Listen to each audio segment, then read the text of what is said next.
কোনো কারণে কারো কবর ভেঙে যাওয়া কি খারাপ লক্ষণ? কবর ভেঙে গেলে কি মৃত ব্যক্তির ব্যাপারে কুধারণা করা যাবে, কিংবা কুধারণা করলে কোনো গুনাহ হবে কিনা? কেউ যদি জামাতে গিয়ে ইমাম রুকুতে থাকা অবস্থায় তাকবীরে তাহরিমা বাঁধে কিন্তু সানা পড়তে পড়তে ইমাম রুকু থেকে উঠে যায়, তাহলে কি সেই রাকাত পেয়েছে বলে গণ্য হবে? ফরজ নামাজের পর 3 কুল পড়ে গায়ে ফু দেওয়া জায়েজ আছে কিনা? জামাতে নামাজরত অবস্থায় যদি অজু ছুটে যায় সেক্ষেত্রে করণীয় কি? ফরজ সালাত একা পড়লে কি একামত দেওয়া লাগবে এবং কেরাত কি জোরে জোরে পড়া লাগবে? গর্ভবতী মহিলার সাথে লোহা এবং ম্যাচ রাখে, এটা কতটা সঠিক? কাপড়ে রক্ত লাগলে নামাজ হবে? নামাজে দুনিয়াবি চিন্তা আসলে কি করা? বিবাহ বার্ষিকী সেলিব্রেট করা যাবে কিনা, করলে গুনাহ হবে কিনা? দাড়ি কাটা ইমামের পিছনে নামাজ পড়া যাবে কিনা? ইস্তেঞ্জার পর ঢিলা অথবা টিস্যু ব্যবহার কি বাধ্যতামূলক? অজু থাকা অবস্থায় যদি কোনো খারাপ কিছু সামনে চলে আসে তাহলে কি অজু ভেঙে যাবে? মাসিক অবস্থায় আজানের জবাব দেওয়া যাবে কি না? কোনো বিষয়ের সত্য বা মিথ্যা যাচাইয়ের জন্য কোরআন স্পর্শ করা যাবে কিনা? চুল বিক্রি করে সেটা সৎ কাজে দান করা যাবে কি না? অজুর পানি গামলায় ধরে টয়লেটের প্যানে ঢালা যাবে কি না? হাতে কলমের কালি থাকলে কি অজু হবে? মৃত বাবার নামে হজ বা উমরা করা যাবে কিনা? করা গেলে মৃত বাবা হজ বা উমরা সওয়াব পাবে কিনা? পুরুষের নখে মেহেদি দেওয়া জায়েজ আছে কিনা? কসম বা দোহাই কি এক? আল্লাহ ছাড়া কি কারো নামে দোহাই দেয়া যাবে? অনেকে পীরের দোহাই দেয়, এটা কি শিরক? মৃত্যু দিবসে কোরআন খতম দেওয়া সম্পর্কে ইসলামের বিধান কি? নামাজের মধ্যে সূরা মনে মনে পড়া যাবে কিনা, নাকি ঠোঁট নাড়িয়ে পড়তে হবে, বা নিজের সূরা কেরাতের সময় নিজে শুনতে হবে কি? একাকী নামাজের কথা বলছি। চলুন তাহলে আর দেরি না করে আপনাদের প্রশ্নগুলোর উত্তর দেওয়ার আলোকিত ভবনে আমরা প্রবেশ করি। তামান্না ইসলাম সেতু, আপনি জানতে চেয়েছেন মুহাম্মদুর রাসূলুল্লাহ লেখার পর সাল্লাল্লাহু আলাইহি সাল্লাম না লিখলে কি গুনাহ হবে? বোন, যদি একবার অন্তত, অনেকবার নাম আসে তার মধ্যে একবার আপনি লেখেন তাহলে আপনার দায় মুক্ত হয়ে যাবেন। আর যদি না লিখে আপনি মুখেও সাল্লাল্লাহু আলাইহি সাল্লাম বলেন তাহলে আপনার দায়িত্ব আদায় হয়ে যাবে, না লিখলেও গুনাহ হবে না। কিন্তু উত্তম এবং উচিত হলো লিখে সাল্লাল্লাহু আলাইহি সাল্লাম লেখা, যাতে করে পাঠকরা আপনার লেখা রাসূল করিম সাল্লাল্লাহু আলাইহি সাল্লামের নাম পড়ার পরে যাতে তারা স্বয়ংক্রিয়ভাবে দুরূদ পড়তে পারে, এই জন্য এটা লেখা উচিত। এবং সংক্ষিপ্ত না লিখে যদি সম্ভবভাবে বিস্তারিত লিখতে পারলে ভালো হয়। কোনো কারণ যদি সংক্ষিপ্ত লেখেন উদ্দেশ্যতে অন্যদেরকে স্মরণ করিয়ে দেয়া, তাহলে সেটাতেও চলবে, অসুবিধা নেই ইনশাআল্লাহ তাআলা। রাশেদ ইসলাম রাকিব জানতে চেয়েছেন, কেউ যদি জামাতে গিয়ে ইমাম রুকুতে থাকা অবস্থায় তাকবীরে তাহরিমা বাঁধে কিন্তু সানা পড়তে পড়তে ইমাম রুকু থেকে উঠে যায়, তাহলে কি সেই রাকাত পেয়েছে বলে গণ্য হবে? দেখুন, ইমাম রুকুতে থাকা অবস্থায় যদি তাকবীরে তাহরিমা বাঁধেন এবং ইমাম তিনি রুকুতে যাওয়ার আগেই ইমাম আপনার উঠে যান, তাহলে সেক্ষেত্রে সে রাকাত পেয়েছেন বলে ধরা হবে না, কারণ তিনি ইমামকে রুকুতে গিয়ে পান নাই। মান আদরাকার রুকু ফাকাদ আদরাকার রাকাতা, যে ব্যক্তি রুকু পেল সে রাকাত পেল। হাদিসের দ্বারা উদ্দেশ্য হলো যে ব্যক্তি রুকুতে গেল, যে রাসূল ইমামকে সে রুকুতে পেল, সে ওই রাকাত পেল। কিন্তু এটুকু যদি না হয় তাহলে সেক্ষেত্রে তিনি রাকাত পেয়েছেন বলে গণ্য করা হবে না। জান্নাতুল মাওয়া এই আয়াত থেকে আপনি জানতেছেন, কসম বা দোহাই কি এক? আল্লাহ ছাড়া কি কারো নামে দোহাই দেয়া যাবে? অনেকে পীরের দোহাই দেয়, এটা কি শিরক? আল্লাহ ছাড়া আর কারো নামে দোহাই দেয়া যাবে না। দোহাইটা কসমের প্রকৃতির, কিন্তু যতক্ষণ পর্যন্ত কারোর নামের দোহাই না দেয়া হয়, যেমন এমনি বললো দোহাই লাগে তোমার, তাহলে সেটা শপথ হিসাবে বিবেচিত হবে না। কিন্তু কারোর নাম দিয়ে অমুকের দোহাই তমুকের দোহাই যদি বলা হয় তাহলে এটাও শপথের আপনার ক্যাটাগরিতেই পড়বে। আর রাসূল করিম সাল্লাল্লাহু আলাইহি ওয়াসাল্লাম স্পষ্টভাবে জানিয়েছেন, মান আরাদা আন ইয়াহলিফা ফালিয়াহলিফ বিল্লাহি আও লিয়াসমুত, যে ব্যক্তি হলফ করতে চায়, শপথ করতে চায়, সে যেন আল্লাহর নামে শপথ করে অথবা চুপ থাকে। অর্থাৎ চুপ থাকা ছাড়া আপনার তিনি যদি শপথ করতে গিয়ে অন্য কারোর নামে শপথ করেন তাহলে সেটা শিরক হবে, শিরক আসগর হবে। এই জন্য অন্য কারোর নামে শপথ করা উচিত নয়, গুনাহের কথা। দোহাইটা যদি অন্য কারোর নাম দিয়ে দেয় তাহলে সেটাও এক প্রকার শপথ হলো, এটা উচিত নয়। কবির আহমেদ, আপনি জানতে চেয়েছেন মৃত্যু দিবসে কোরআন খতম দেওয়া সম্পর্কে ইসলামের বিধান কি? ভাই কবির, মৃত্যু দিবসে কোরআন খতম দেওয়ার কোনো নির্দেশ ইসলাম আমাদেরকে দেয়নি, বরং আপনার মৃত্যু দিবস পালনেরও কোনো বিশেষ কোনো পদ্ধতি পালন করতে হবে এরকম কোনো নির্দেশ ইসলাম আমাদেরকে দেয়নি। মানুষের মৃত্যুবরণ করেছেন, এরপরে সেটাকে মাথায় রেখে মেনশন করে সেই বছরটাকে প্রতি বছর একবার করে যে কোনোভাবে হোক উদযাপন করা, এই শিক্ষাটাই ইসলাম দেয়নি আমাদেরকে। আমরা সারা বছর মৃত ব্যক্তির জন্য সাধারণভাবে দোয়া করব, তার জন্য করণীয় কাজগুলো করব, এটাই হলো ইসলামের শিক্ষা। সুলতান মাহমুদ মিল্টন জানতে চেয়েছেন, স্ত্রীকে দেশে রেখে কতদিন স্বামী প্রবাসে থাকতে পারে? অনেক আলেম বলেন 4 বা 6 মাসের অধিক সময় স্ত্রীর কাছে থেকে দূরে থাকলে বউ তালাক হয়ে যায়। আবার অনেকে বলেন গুনাহ হবে, এ কথাটা কি হাদিস দ্বারা প্রমাণিত? দেখুন, নির্দিষ্ট কোনো মেয়াদ হাদিসে বলা হয়নি যে এই পরিমাণ সময় প্রবাসে থাকতে পারবেন স্ত্রীকে দেশে ফেলে রেখে, এরপরে আর পারবেন না, এরকম কোনো কথা আসলে ফিক্স বলে দেওয়া হয়নি। ওমর রাদিয়াল্লাহু তাআলার একটি উক্তি থেকে 4 মাসের সময়ের কথা অনেকে বলেন যে 4 মাসে বেশি থাকা যাবে না, এর কম থাকা যাবে। আসলে এটা ভ্যারি করে স্ত্রীর এবং তার অবস্থার উপরে। তারা যদি দু জায়গায় থাকাতে তারা গুনাহে লিপ্ত হয়ে যাবেন এরকম আশঙ্কা থাকে, তাহলে এরকম বিদেশে থাকা জায়েজ নাই। বরং গুনাহ থেকে বাঁচার জন্য তাকে অন্যের সঙ্গে থাকা উচিত এবং অল্প যে রিজিক হবে দেশে থাকলে সেটার উপরে তুষ্ট থেকে যাওয়া উচিত।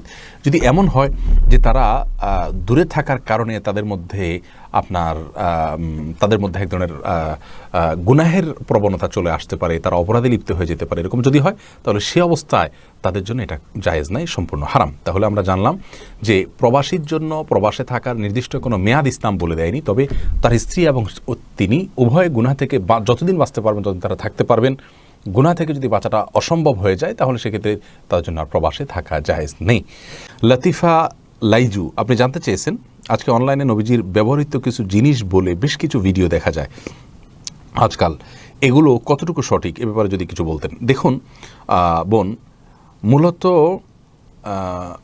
রাসূল করিম সাল্লাল্লাহু আলাইহি ওয়াসাল্লামের ব্যবহৃত জিনিসপত্র সংরক্ষিত রয়েছে অমুক জাদুঘরে, বিশেষ করে তার পাগড়ি, জুব্বা, লাঠি, এই জাতীয় যে ছবিগুলো আমাদের দেশে ঘুরে বেড়ায় অনলাইনে অফলাইনে, সেগুলো সম্পূর্ণই ভুয়া। এই পাগড়ির মানে চেহারা সুরত এবং এই জামার চেহারা সুরত দেখে বোঝা যায় এটা আধুনিক বিশ্বে তৈরি করা, এটা রাসূল আকরাম সাল্লাল্লাহু আলাইহি ওয়াসাল্লামের যুগের নয়। তাছাড়া রাসূল করিম সাল্লাল্লাহু আলাইহি ওয়াসাল্লামের কোনো আসবাবপত্র সংরক্ষিত থাকলে সেটি সংরক্ষণের যদি কোনো ইতিহাস সংরক্ষিত থাকে তাহলে সেক্ষেত্রে সেটি আমরা বিশ্বাস করব, তা হলে এটা নিয়ে আমরা বিশ্বাস করব না। এবং এটা যদি কেউ বিশ্বাস করেও তার সাথে কিছু আসে যায় না, কিন্তু বিশেষ করে কিছু আসবাবপত্র ঘরে টানিয়ে রাখা হয় রাসূল আকরাম সাল্লাল্লাহু আলাইহি ওয়াসাল্লামের ব্যবহৃত মনে করে এবং বরকতের জন্য, এই জায়গাগুলো আমাদের সংশোধনী আনা উচিত। আসলে রাসূল করিম সাল্লাল্লাহু আলাইহি ওয়াসাল্লামের কোনো জায়গা, কোনো পণ্য, কোনো কিছু এটাকে যদি এরকম যদি এটাকে ঘরে ঝুলিয়ে রাখা হয় বরকতের আশা, সেটি ভুল হবে, এরকম করে নির্দেশ আমাদেরকে দেওয়া হয়নি। আদৌ সেটি রাসূল আকরাম সাল্লাল্লাহু আলাইহি ওয়াসাল্লাম ব্যবহৃত কিনা সেটি আমরা নিশ্চিত নই, এগুলো না জেনে প্রচার করা উচিত নয়। আনোয়ার হোসেন জানতে চেয়েছেন, ফরজ নামাজের পর 3 কুল পড়ে গায়ে ফু দেওয়া জায়েজ আছে কিনা। দেখুন, 3 কুল পড়ে গায়ে ফু দেওয়ার বিষয়টি জায়েজ রয়েছে এবং হাদিস দ্বারা প্রমাণিত। আমাদের প্রিয় নবী সাল্লাল্লাহু আলাইহি ওয়াসাল্লাম সকাল সন্ধ্যা, বিশেষ করে রাতে 3 কুল পড়ে ফু দিয়ে শোয়া, এটা তার থেকে প্রমাণিত, বিধায় এটা করা যেতে পারে। প্রত্যেক নামাজের পরে এটা করতে বলেননি, নামাজের পরে 3 কুল একবার করে পড়তে হবে, কিন্তু পড়ে গায়ে ফু দেওয়ার নির্দেশ নাই। কিন্তু ট্রিটমেন্ট হিসাবে, চিকিৎসা হিসাবে কেউ যদি জিনের বা অন্য কোনো সমস্যাগ্রস্ত মনে করেন তাহলে সেক্ষেত্রে তিনি এটা অবশ্যই করতে পারেন ইনশাআল্লাহ বিইذনিল্লাহ, অসুবিধা নেই। রুকিয়া হিসাবে করতে পারেন, তবে সুন্নাহ নয়। মোহাম্মদ রাজিকুল করিম জানতে চেয়েছেন, শুনেছি সিজদায় গিয়ে দোয়া করলে কবুল হয়। জানার বিষয় হলো এটা কি শুধু নামাজের সিজদায়, নামাজ ব্যতীত এমনিতে সিজদা করা যাবে কিনা? যাবে, নামাজ ব্যতীত এমনি সিজদা করা যাবে এবং সেখানে আল্লাহু আকবার বলে সিজদা গিয়ে সুবহান রাব্বিল আলা পড়লেন এবং আল্লাহর কাছে মন মতো চাইলেন, এরপর আল্লাহু আকবার উঠে গেলেন, কোনো অসুবিধা নেই। বিল্লাল আহমেদ সুমন আপনি জানতে চেয়েছেন, ফরজ সালাত একা পড়লে কি একামত দেওয়া লাগবে এবং কেরাত কি জোরে জোরে পড়া লাগবে? দেখুন ভাই বিলাল, ফরজ সালাত যদি একাও পড়েন সেক্ষেত্রেও আপনি আশপাশে কেউ আপনার একামত শুনে আপনার সাথে যোগ দিতে পারে, সে আশা থেকে একামত দিয়ে তারপরে রুকু সিজদার তাসবিহগুলো, এই তাকবীরগুলো একটু উচ্চস্বরে পড়বেন জামাতের নিয়তে, যে আপনার সাথে কেউ যেন যোগ দেয় শুনে এসে, এটা হলো সুন্নাহ। যদি এটা না করেন আস্তে আস্তে পড়েন, কোনো অসুবিধা নেই, এটা আবশ্যক নয়। মুশফি আপনি জানতে চেয়েছেন, জামাতে নামাজরত অবস্থায় যদি অজু ছুটে যায় সেক্ষেত্রে করণীয় কি? দেখুন, জামাতে নামাজ চলাকালীন সময়ে যদি অজু ছুটে যায় তাহলে যে অবস্থায় অজু ছুটে গেছে ওই অবস্থায় গিয়ে আপনি অজু করে, যদি কারোর সাথে কথাবার্তা বলা ছাড়া জাস্ট অজু করে আবার চলে আসেন নামাজের জায়গায়, তাহলে যে জায়গাতে অজু ছুটেছে তার পরবর্তী অংশ থেকে নামাজ আপনি কন্টিনিউ করলেই চলবে। আর যদি কারোর সাথে কথাবার্তা বলে থাকেন, অন্য কোনো কাজকাম করে থাকেন, নামাজ ভঙ্গের অন্য কোনো কাজ করে থাকেন, তাহলে সেক্ষেত্রে আপনাকে ওই নামাজ আবার শুরু থেকে পড়তে হবে। রাশেদ এসকে আপনি জানতে চেয়েছেন, জৈতুন তেল শরীরের সর্বাঙ্গে ব্যবহার করা যাবে কিনা, বিশেষ করে কোমরের নিচে যাবে, কোনো অসুবিধা নেই।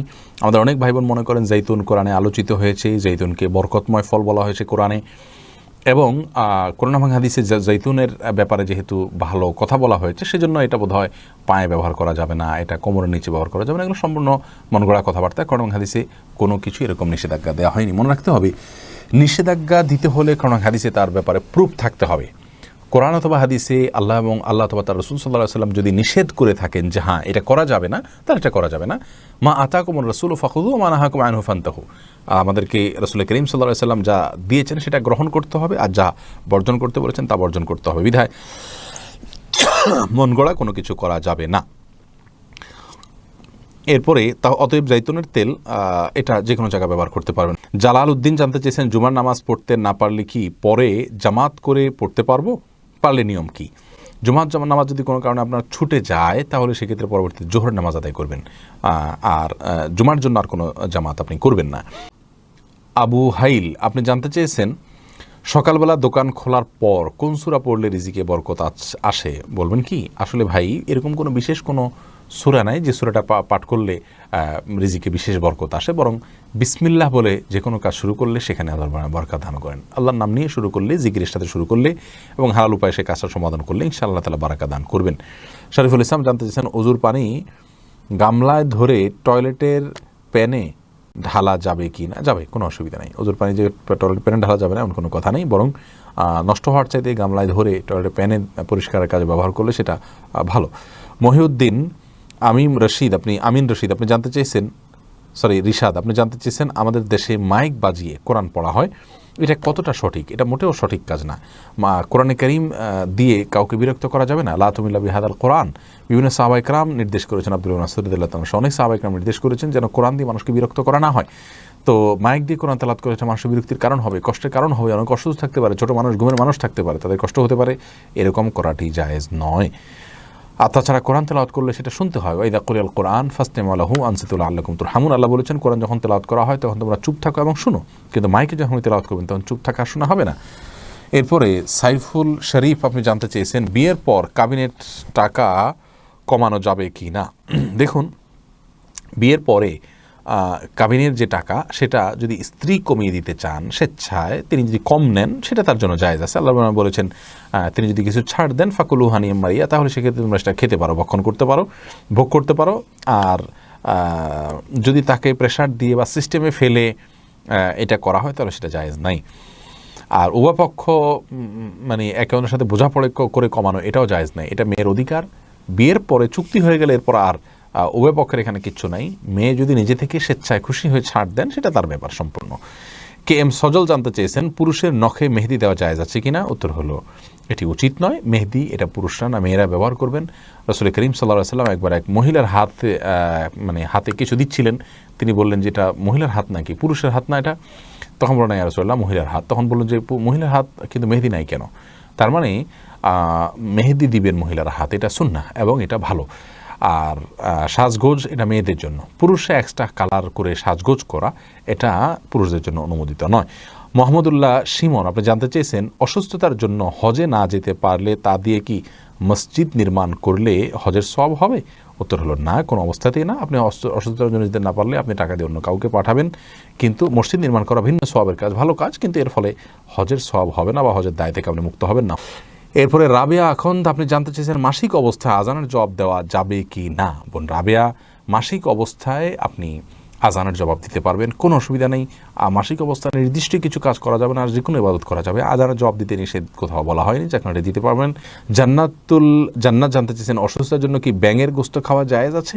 ব্যাঙের গোস্ত খেলে অসুস্থতা সেরে যাবে এরকম অনেক কুসংস্কার আমাদের মধ্যে রয়েছে, এই সমস্ত কুসংস্কারকে আমলে নেওয়া জায়েজ নাই। তবে যদি বৈজ্ঞানিকভাবে এটি প্রমাণিত হয়, গবেষণার মাধ্যমে প্রমাণিত হয় যে হ্যাঁ ব্যাঙের গোশতের ভিতরে এমন কোনো উপাদান আছে যেটাতে আপনার চিকিৎসা আছে এবং হালাল অন্য কোনো উপাদানে আপনি চিকিৎসা খুঁজে পাচ্ছেন না, তাহলে সেক্ষেত্রে এটা দিয়ে আপনি চিকিৎসা গ্রহণ করতে পারবেন। এটা হলো বৈজ্ঞানিকভাবে প্রমাণিত হওয়া সাপেক্ষে। কিন্তু আমাদের গ্রামাঞ্চলে বিশেষ করে অনেকে এই কাজগুলো করেন, এগুলো কোনো প্রমাণ সাপেক্ষে না, সম্পূর্ণ কুসংস্কার থেকে, যার কারণে এগুলো জায়েজ নেই। এমডি রেজাউল করিম জানতে চেয়েছেন গোপন ইবাদত বউয়ের সাথে শেয়ার করা যাবে কি না? দেখুন, বউয়ের সাথে শেয়ার করার বিশেষ কোনো কারণ না থাকলে তার সঙ্গে শেয়ার করা উচিত না। শুধুমাত্র আপনার রবকে, আল্লাহ রাব্বুল আলামিনকে আপনি শেয়ার করবেন, স্ত্রীকেও শেয়ার করবেন না, তাকেও বলবেন না। হ্যাঁ, যদি আপনি কোনো কারণে আপনি স্ত্রীকে শেয়ার করার মাধ্যমে তাকে উদ্বুদ্ধ করতে চান অথবা বিশেষ কারণে বলতে হয়, সেটা ভিন্ন কথা, সেটা জায়েজ আছে ইনশাআল্লাহ বিইذনিল্লাহ। তবে কিছু ইবাদত আমাদের থাকা উচিত যেগুলো কেউ জানেন না, আমার স্ত্রীও জানেন না, আমার আল্লাহ রাব্বুল আলামিনের সাথে আমার বিশেষ সম্পর্ক শুধু আমি এবং আমার আল্লাহ জানেন। এরকম কিছু ইবাদত কিছু নেকামল এরকম রাখা উচিত। আল্লাহ আমাকে আপনাকে সেই তৌফিক দান করুন। ইউসুফ মৃধা, আপনি জানতে চেয়েছেন মৃত বাবার নামে হজ বা উমরা করা যাবে কিনা, করা গেলে মৃত বাবা হজ বা উমরা সওয়াব পাবে কিনা? অবশ্যই তিনি হজ উমরা সওয়াব পাবেন, তার পক্ষ থেকে হজ উমরা করা যাবে, করলে তিনি সওয়াব পাবেন, কোনো অসুবিধা নাই। আমরা লাইভের শুরুর দিকেই বলেছি, এক ব্যক্তি তার মায়ের পক্ষ থেকে হজ করার ব্যাপারে, উমরা করার ব্যাপারে নবী সাল্লাল্লাহু আলাইহি ওয়াসাল্লামের কাছে অনুমতি চেয়েছেন। তিনি জিজ্ঞাসা করেছেন, ইয়া রাসূলুল্লাহ আফাহুজ্জু আনহা, আমার মা মারা গেছেন, তার পক্ষ থেকে আমি হজ করবো কিনা? নবী সাল্লাল্লাহু আলাইহি ওয়াসাল্লাম নাম বলে তাকে উত্তর দিচ্ছেন, হ্যাঁ তুমি করতে পারো, অতএব আমরা করতে পারেন, অসুবিধা নেই। ইসমাইল মেহশওয়ারি, আপনি জানতে চেয়েছেন জুমার নামাজের জন্য কয়বার আজান দিতে হবে? 2 বার আজানই সাহাবা একরাম থেকে চলে আসছে, উম্মাহ এটাকে গ্রহণ করেছে, উম্মার সব ওলামা একরাম কোনো যুগে কেউ ইনকার করেননি। সম্প্রতি কিছু ভাইরা এটা নিয়ে কথা তুলেছেন, সেই কথা গ্রহণযোগ্য নয়। সালমা খাতুন জানতে চেয়েছেন, হাতে কলমের কালি থাকলে কি অজু হবে? হয়ে যাবে। কলমের কালি এটা আমাদের শরীরের উপর আলাদা প্রলেপ তৈরি করে না যে যার ফলে অজু হবে না। তবে এরকম বিশেষ কোনো কলম যদি থাকে যে কলম আলাদা আস্তর তৈরি হয়, খোঁচালে উঠা যায়, চামড়ার উপর আলাদা বসে যায়, তাহলে সেক্ষেত্রে সেটা অবশ্যই দূর করতে হবে। আসানুল হক মিলন জানতে চেয়েছেন, নামাজের মধ্যে সূরা মনে মনে পড়া যাবে কি না, নাকি ঠোঁট নাড়িয়ে পড়তে হবে, বা নিজের সূরা কেরাতের সময় নিজে শুনতে হবে কি? একাকী নামাজের কথা বলছি। দেখুন, নিজের সূরা নিজে এতটুকু আওয়াজে পড়বেন যে ঠোঁট নড়ে, তাহলেই হবে। নিজে শুনতে পারলে ভালো, এটুকু যথেষ্ট। কিন্তু ঠোঁট যদি না নড়ে, হালকা আওয়াজ তো হবেই, যেটা নিজের কানে একটু হলেও আওয়াজ আসবে, এটুকু যদি না হয় তাহলে সেক্ষেত্রে নামাজ আদায় হবে না। সাউদা বিনতে ফাতমি, আপনি জানতে চেয়েছেন বিবাহবার্ষিকী সেলিব্রেট করা যাবে কিনা, করলে গুনাহ হবে কিনা?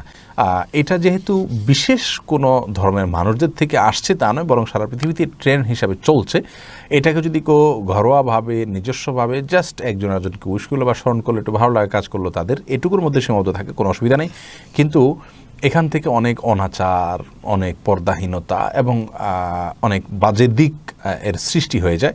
এই জন্য এগুলো যতটা অ্যাভয়েড করা যায় ততটা ভালো।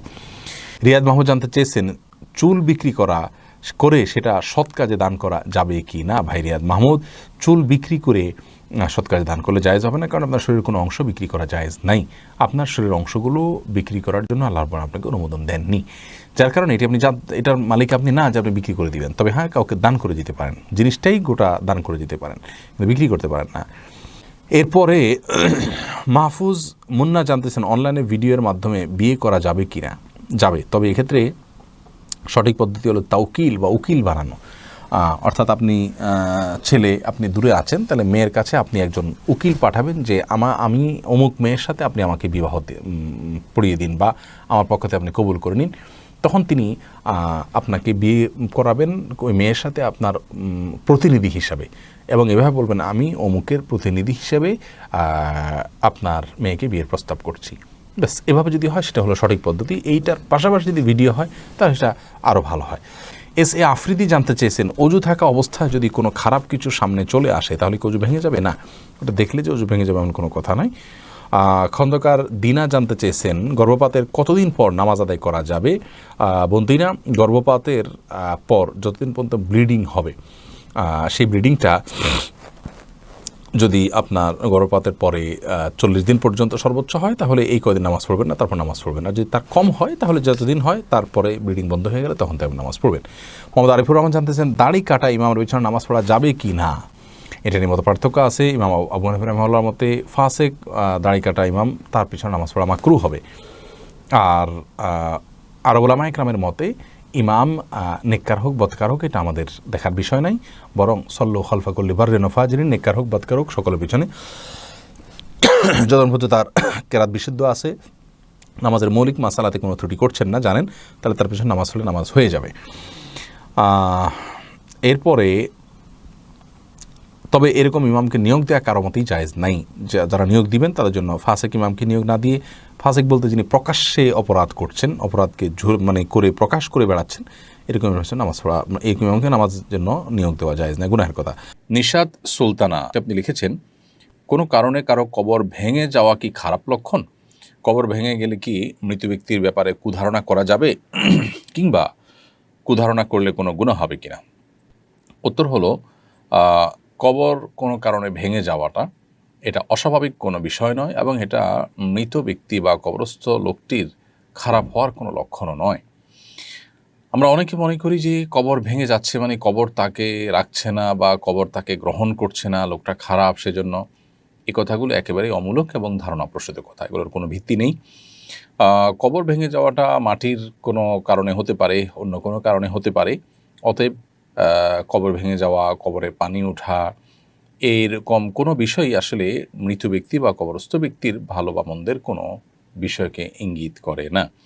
বিধায় শুধুমাত্র কারো কবর ভাঙতে দেখে বা ভাঙা কবর দেখে বা কবরে পানি উঠেছে এটা দেখে ওই মৃত ব্যক্তি সম্পর্কে কুধারণা করলে সেটি গুনাহ হবে। কারণ একজন মানুষ সম্পর্কে খারাপ ধারণা করা এমনিতেই নিষেধ, সেখানে একজন মৃত মানুষ তার সম্পর্কে খারাপ ধারণা করা নিষেধাজ্ঞার মাত্রাটা এখানে আরও বেশি। এই জন্য এ ধরনের বদগুমান, এ ধরনের খারাপ ধারণা করা থেকে আমাদেরকে বিরত থাকতে হবে এবং মন গড়া কোনো বিশ্বাসী হওয়া এটা কোনো ইমানদারের সাথে যায় না। ইমানদার কুসংস্কারের জন্য হতে পারে না, কুসংস্কারে বিশ্বাসী হতে পারে না। রোনা আহমেদ জানতে চাইছেন, গর্ভবতী মহিলার সাথে লোহা এবং ম্যাচ রাখে এটা কতটা সঠিক? সম্পূর্ণ ভুয়া এবং এটা আপনার কুসংস্কারের জন্য বিষয়। বোন রোনা, গর্ভবতী মহিলার সাথে লোহা ম্যাচ রাখা যাবে না, এগুলোর কোনো লাভ ক্ষতি করার কোনো অধিকার নাই। এটা এক ধরনের শিরক, ছোট শিরক বলা যেতে পারে। লাভ ক্ষতির মালিক আল্লাহ রাব্বুল আলামিন। বিশেষ কোনো অসুস্থতা যদি হয়, বিশেষ কিছু খেলে অসুবিধা হয়, সেটা ভিন্ন কথা। কিন্তু লোহা এবং ম্যাচ রাখলে যে কিছু হবে না, এটা কোনোভাবেই সত্য নয়, এটা ভুল বিশ্বাস।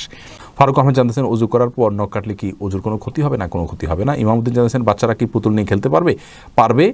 ছোটো ছোটো পুতুল যদি ওটা ওইভাবে পূর্ণাঙ্গ মানুষের অবয়ব একেবারে পরিপূর্ণভাবে না থাকে, আপনার জাস্ট খেললো, জায়েজ আছে। আয়েশা রাদিয়াল্লাহু তাআলা আনহার পুতুল ছিল, খেলছেন তিনি। তবে এটাকে সম্মানজনকভাবে আপনার বিভিন্ন শোকেসে সাজিয়ে রাখা, এটা জায়েজ নাই। এরপরে বেলাল হোসেন জানতে চেয়েছেন, বিয়ে করার জন্য মেয়ে দেখতে গিয়ে টাকা দেওয়া জায়েজ আছে কি না? দিতে পারেন হাদিয়া হিসাবে, কোনো অসুবিধা নেই। এম আর সাব্বির জানতেছেন, মেধাশক্তি বাড়ানোর জন্য কি করা যায়? মেধাশক্তি বাড়ানোর জন্য গুনাহ ছাড়তে হবে, আল্লাহর জিকির এবং স্মরণ বাড়াতে হবে এবং মেধাকে নষ্ট করার হাত থেকে রক্ষার জন্য যে যে করণীয়গুলো আছে সেগুলো করতে হবে। আর আল্লাহর কাছে সাধারণভাবে আপনি দোয়া করতে পারেন যেন আল্লাহ রাব্বুল আলামিন আপনার বুঝশক্তি বাড়িয়ে দেন। এরপরে সালমা খাতুন জানতে চেয়েছেন, কাপড়ে রক্ত লাগলে নামাজ হবে? দেখুন, কাপড়ে রক্ত লাগলে সে রক্তের যদি পরিমাণ অনেক অল্প হয় নামাজ হয়ে যাবে, কিন্তু যদি পরিমাণে বেশি হয় তাহলে সেক্ষেত্রে নামাজ হবে না। এটাই বিশুদ্ধতম মত, যদি অনেকের মতে রক্ত পাক বা পবিত্র। সিদ্দিকাতুল বারি সাদিক, আপনি সাদিকাতুল বারি সাদিক জানতে চেয়েছেন, কোনো বিষয়ের সত্য বা মিথ্যা যাচাইয়ের জন্য কোরআন স্পর্শ করা যাবে কিনা? না, এটা যাবে না। সত্য মিথ্যা যাচাই করার জন্য আল্লাহর নামে শপথ করবেন, বা সেটুকু যথেষ্ট। কোরআন স্পর্শ এটা কোনো সঠিক পদ্ধতি নয়। ওয়াহিদুর রহমান রাফি জানতে চেয়েছেন, আজানের আগে সালাতু সালাম দেওয়া কতটুকু সুন্নাহ সম্মত? সম্পূর্ণ বিদআত। আজানের আগে সালাতু আসসালামু আলাইকা রাসূলুল্লাহ এরকম বলা অনেক অঞ্চলে এটার প্রচলন রয়েছে, এগুলো জায়েজ নেই। আজানের আগে এরকম কোনো কথা বলার জন্য কোরআন হাদিস আমাদেরকে নির্দেশ দেওয়া হয়নি। ইবাদতের মধ্যে নতুন কোনো সংযোজন অথবা বিয়োজন এটি পরিত্যাজ্য, এটি বিদআত। হাফিজুর রহমান জানতে চেয়েছেন, ইস্তেঞ্জার পর ঢিলা অথবা টিস্যু ব্যবহার কি বাধ্যতামূলক? যেহেতু আপনাকে পেশাব থেকে পবিত্র হতে হবে, অতএব এটা বাধ্যতামূলকই বলা যায়।